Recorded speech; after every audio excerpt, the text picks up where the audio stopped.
Yeah, so it is Sunday, the 5th. Who are you really? We're starting on new for 2025. We're doing something a little different, doing weekly episodes now. Not with guests. Well, there is one guest here. He's a little Bernard. He had a long night last night. You want to speak to the people? You want? Yeah. All right. Whatever. Long night. But that's no here nor there. So, who are you really, man? We're diving into weekly episodes of the Who Are You Really podcast. I'm your boy E. Jones. And we're going to get back to the guests. We're going to do the guests, but this is a weekly shows that we're going to be doing weekly just to figure out who the hell people really are, and what's going on. And the first thing I posted up on the Instagram, big ups to the Instagram, the Who Are You Really page. Follow the Instagram page, Who Are You Really podcast on Instagram, and follow, like, subscribe, share on YouTube. Please, man. The Who Are You Really podcast. And maybe a little hard trying to find it first off because I'm growing this thing, you know what I mean? So after you put the Who Are You Really in, put E Jones with a Z. Put E Jones with a Z. And yeah, and it should pop up. But yeah, first we're gonna get into Dr. Umar. He was on he's been everywhere. You know what I mean? He's been on Nick Cannon shows. He's been on a lot of different platforms. His latest platform that he was on, he recently talked about the white woman, as he would say, snow bunnies, and how they support black men more than black women. And I know a lot of you like, whoa, especially like when they're like, what's going on, So let me break it down a little bit of what exactly he was saying by that. He was saying that a lot of times black women want a finished product. That this is strictly his opinion. Everyone has one, but he said that black women want a finished product. When it comes to the black man, they want the man to already be finished, ready to go, and so forth and so forth. And whereas the snow bunnies, as he called them, they will invest in a black man. They will see the potential in a black man, and then help him reach his goals. And then once he gets to the finish line, and the black woman sees him, they're like, "Oh, that white woman done took that black man." And how dare he leave us like that, and this and that. And what he was saying is that a lot of black women don't invest in the man, and a lot of people, it's rubbing a lot of people the wrong way. Some people agree with it, some people don't. I like to know you all's take on that, but I'm one to know that that's not all true. Um, um, but it is some black women that are out there like that, but it's a lot of black women that aren't like that will invest in their man. I really do think that it comes from a place of hurt a lot of times, and I'm gonna play devil's advocate for a little bit, just for a minute. It comes from a place of hurt with a woman. I think a lot of times, and I think whether that's watching their mothers um, get beat by the hands of their father, or experience mental, physical, emotional abuse that they watch their mother go through, and then they grow up, and then maybe they repeat the cycle, or maybe they don't, but they hold a little resentment there. Or it could be where they've been hurt by men so much, black men that is, through a lot of different things, because we aren't perfect, man. Let's be real, black men. We got our own. A lot of us have our own stuff that we need to deal with. That's a whole topic for another day. But yeah, I think that why a lot of black women don't invest in the black man is because of a little bit of hurt, fear, of repeating the cycle and getting hurt. Now, that's not to say, because there are some good black men out there. There are some good black men out there. So, I think it's not. I wouldn't say a case by case basis. I got to check the percentages of this, but he's definitely sparked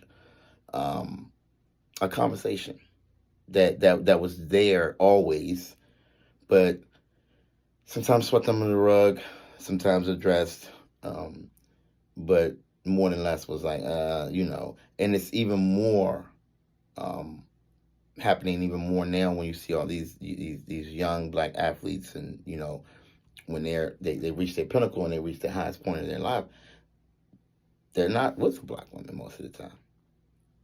Most of the time, they're with a woman of another race, whether that be Caucasian, Asian, um, Latino, whatever. It's not a black one. But I think it's not that way for a multitude of reasons. I don't think it's all just because the white woman invests in the black man more. Not to say that doesn't happen. That happens a lot. But I do think there are a lot of sisters out there, a lot, that will and have and have invested in their men and their black men. I just think that it's from my experience, what I've seen, I think it's most sisters have a cutoff limit. The sisters are like, all right, that's number 3, motherfucker. That's the third man that I invested this X, Y, and Z in, and he didn't. He did whatever. Whereas with other races, another woman, they may like, hey, I'm going to still go for it because I feel like this is the one. I feel like this is the one. And a lot of times that be the one. They done invested in so many different men. Black, white. Talking about other races or the Caucasian or white women or whatever. That they just there's no fear. And that having no fear with love is a little tricky, man. It's a little tricky, So, yeah, but it's a lot. So definitely follow the Who Are You Really podcast page on Instagram because it's really heating up here. I'm about to load these videos up on the Who Are You Really YouTube page. So like, share, subscribe, and all that good stuff. You already know all that good stuff. Cause yeah, and yeah, about another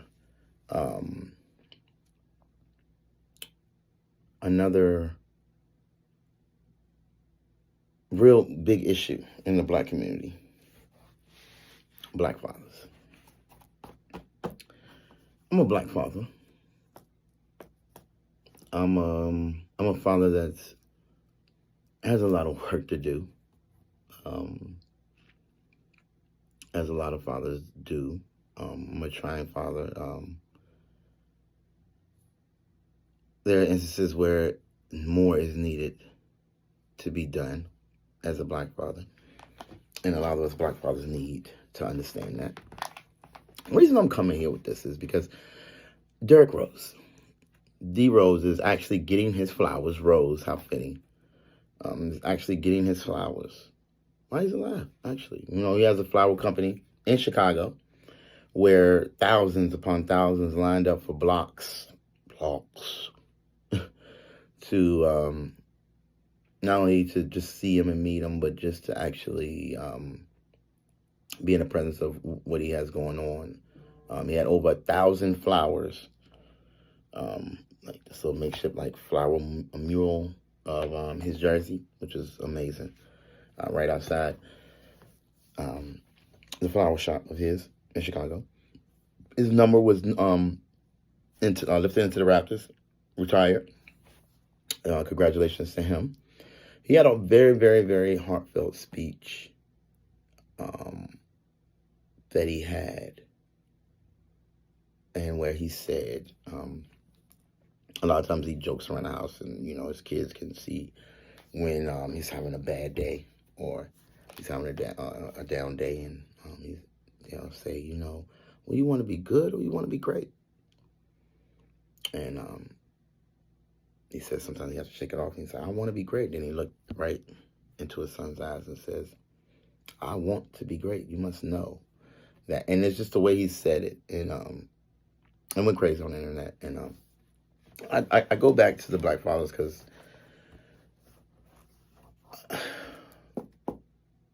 a lot of men, including myself, didn't grow up with their fathers, at least their biological fathers. I mean, I had a stepdad, you know, rest in peace to him, Joseph Harris. But he wasn't like a dad, you know, and I think he held back a lot because of the way he grew up. Some of my stuff, that is, the way he grew up. And his upbringing, not really being too hands-on or, you know, saying I love you a lot. And then realizing that's not your kids. These two, me and my sister, they're not his kids. So he's feeling like, you know, but over time, you know, I know sometimes he, you know, he felt that we were his, but I know a lot of times he was like, you know, I can't discipline him, or I can't talk to him, or, you know, he lived in fear. So it was just always that not really being there. You was there, but you was not there, per se. So I didn't really have a father growing up. You know, I had a provider, which I am great at. And I think that's where I have to get better too. But I go back to that, being a father is a black father. It's very important in a child's life, especially a son and daughter, or a daughter too. But important in a child's life, a father, period, definitely a black father, because we're so absent in our children's lives for a multitude of reasons, whether that be incarceration, drug abuse,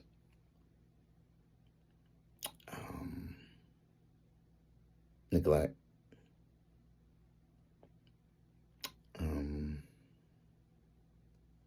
just a lot of different reasons, or just at odds with the mother of the child, and they can't really see eye to eye to the point where they can't. You ever understand where two people can't see eye to eye, even if it's seeing the greater good for the child? Or I can't even see eye to eye with you, which forces me in return to not even be able to see my child. Because sometimes, you know, seeing eye to eye with the parent makes it more easier to see the child. Let me repeat that again. Seeing eye to eye as a parent makes it easier to see your child.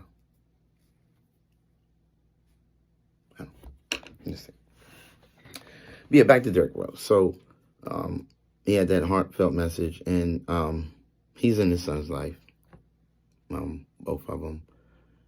He's a very, very quiet dude, man, very humble dude, you know. And I say that because humility is everything. I'm not saying a lot of black fathers don't have humility, but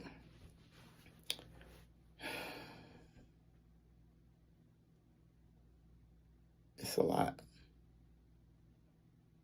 And I understand it's a lot for the black man, especially the young black man, to understand that, you know, it's a lot of different things you have to be. Caring, loving, disciplined. I heard this, DeMar DeRozan. He plays for the Kings. I don't know who he plays for now. He's everywhere. But he's talking about discipline. And discipline is everything. And a lot of us aren't disciplined when it comes to our kids. We like to discipline them, but we're not discipline ourselves, or hold ourselves to the accountability we want to hold our kids to. it just had me thinking a lot, about my life as a father, going back as stuff that I went through as a father, as a child, and watching my peers, my friends, their parents, them actually being fathers to their kids. And it was like, it's a lot of different variables that go into it. And as a black man, I can speak for myself that you can get so caught up in either one of them to the point where you lose focus on the little things. So I say that to say, who are you really? My black men, my men in general. Talking to all the men out there. Who are you really, including myself, when it comes to being a father? Who are you really when it comes to being in a relationship? And as Umar would say, having a woman invest in you, but seeing whether that woman is black, white, or whatever, to see that she's investing in you, and to know that you have to do right. Because a lot of times we know we don't want to be with a person.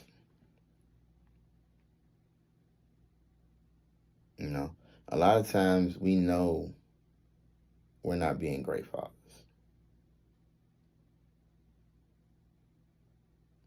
A lot of times, we know we're not stepping up to the bat. In any of those two things I just mentioned. And I see a lot of posts, and a lot of times I know a lot of us black men, it's signs. There are signs all around us every single damn day. Do you pay attention to them? I know I didn't used to. But signs can come in the form of anything, like a sign on a damn wall, a sign on a stop sign or whatever. I'm just saying, come in forms, but I'm saying like the actual signs, like a Facebook post or a story where a woman puts up something. But she's not putting it up for you. Maybe she's not necessarily going through her own stuff, so she put it up, but it relates to you. To either change, do better, or figure out that situation. But a lot of times and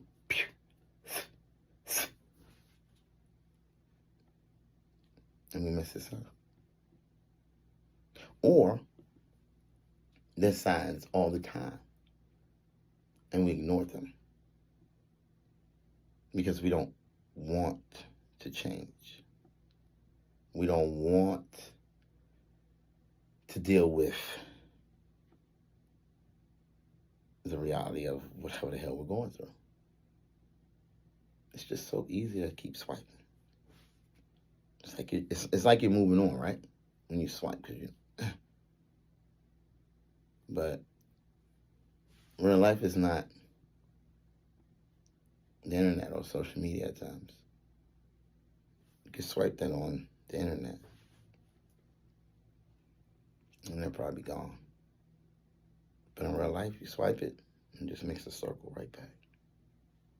Might take a little while, but it's coming back.